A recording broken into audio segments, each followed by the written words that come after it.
But then they're you could probably use that better as for an you. excuse, though. That's the perfect downcountry bike. You could be like, it's kind of a little skinnier on the scary stuff. I gotta go around it. I'm downcountry riding. Yeah, I guess you need a lot of excuses riding, but yeah. Yeah, No. sometimes I do. Yeah, fragile male ego. That's fair. I do have fragile ego.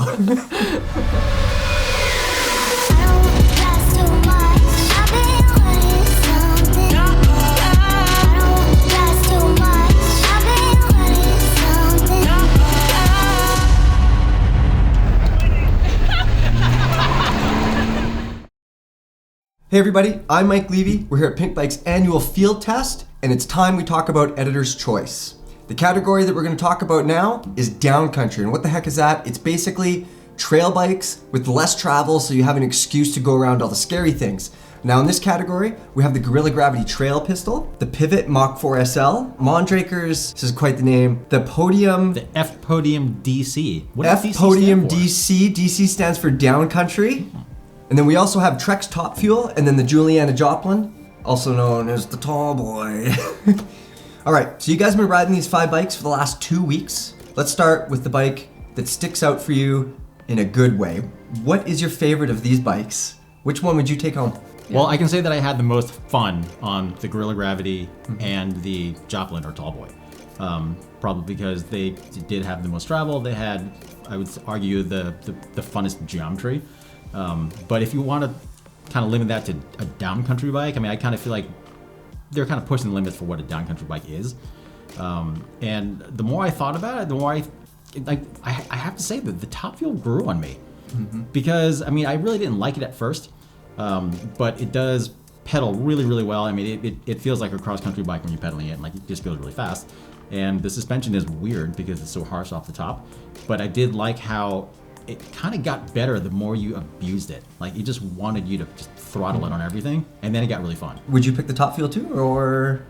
I think the Top Fuel could be like a good bike if you were doing a BC bike race. Yeah. But if I were just to choose one bike out of these 5, I would definitely go with Guerilla Gravity. The Trail Pistol. The Trail Pistol, yeah. It's probably 2 pounds heavier than it should be, you know, in 2019, 2020. It definitely felt like the most capable bike that we have here. Geometry. You like the Geometry-wise, it felt, I know it's cliche, it sounded like, it just feels like it has more travel than it does as well. Yeah, no, fair enough. Is there a bike that surprised you, that you got on and you were like, oh, this is a lot worse than I thought, or a lot better than I thought? I'd say I was really excited about that Pivot, and it kind of disappointed me. You got that fancy electronic suspension on there. Don't you think that should have made life easier? It kind of did in some ways, but it can't make up for the fact that it's basically a cross-country bike with a longer travel fork on it. Yeah. I'd be curious to try that bike actually in its 100mm front and rear configuration. More as a pure race bike. Yeah. It kind of feels like it should be that way, eh? Yeah. That's what it sounds like. It feels like they added a fork later. Is there a bike that you guys want to spend more time on? Maybe you think like a few more weeks, another month, you'd grow to love. Maybe it needs a few changes. I don't know. The Mondraker for me, no question. Yeah, it's interesting, eh? Yeah, well, that bike, I feel like Mondraker really got the fundamentals of that bike pretty well dialed in. I mean, the geometry is really good, the handling's good. I mean, the seat tube's nice and steep, and it's pretty long, and it's, you know, probably got a nice neutrally slack head tube angle. It's easily the coolest looking bike here. Definitely the coolest looking bike, and it's light. Yeah. I feel like if Mondraker had put on a different suspension tune for the rear, and maybe got rid of the silly backwards lockout thing that they have, but I would love to try that bike with a different spec, and it sounds like I might actually be able to pretty soon, which I'm pretty excited about. Okay, that'll be interesting. I mean, I do agree with James that Mondraker had a lot of things going for it. That being said, I don't know if I want to spend more time on it. Like, it wasn't that much fun to ride right now. Why do you think that is? I just think it still feels a bit too cross-country-ish for me.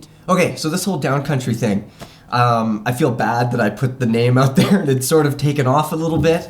It is kind of silly, but do you think, you know, where do you see this going in the future? Are these just trail bikes, or is there actually some sort of downcountry thing actually happening? I like it. I mean, I think there are a lot of places where a cross-country bike, at least the back end anyway, would work really well, because a lot of times you just don't need that much travel. But you know, a lot of times you also want a bike that handles like a trail bike but is lighter, and that's basically what it is.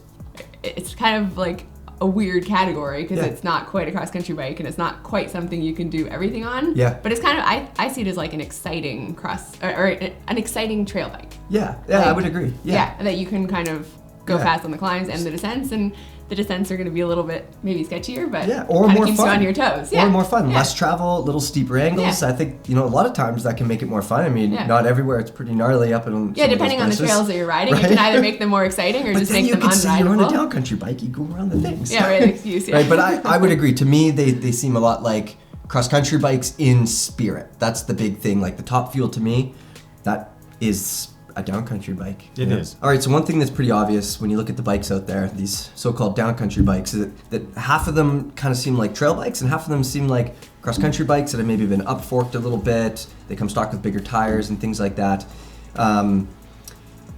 None of them, maybe like the Top Fuel for sure, but they're not really like purpose-built for doing that kind of stuff. That's what it sounds like to me. Like the Guerilla Gravity sounds more like a trail bike. Yeah, I would say that there's a variety of different ways that people have come to turn this into a downcountry bike. Like it's either coming from a cross-country background or more from a trail and kind of, some... Yeah, but there are definitely disadvantages to doing it from kind of either extreme. Like the Guerilla Gravity is too heavy, but for other reasons too. I mean, the Tall Boy and the Joplin arguably they could be lighter. I mean, 28 pounds is pretty good, but not really awesome. Yeah. And then the Top Fuel is, they built that as a downcountry bike. And I think it shows for the most part. And then that pivot really did feel like it was really a cross-country bike that they just slapped a longer fork on later and just didn't work out quite as well. So that Mondraker kind of ended up being a downcountry specific bike only because Mondraker's geometry is so progressive that they were kind of already doing that anyway. But I would like to see more companies do dedicated bikes for that kind of riding because they are really fun. They work if pretty we well. could combine everything of the lightness of the Top Fuel with like the angles of the Juliana and the Guerilla Gravity, like that would be the perfect downcountry bike.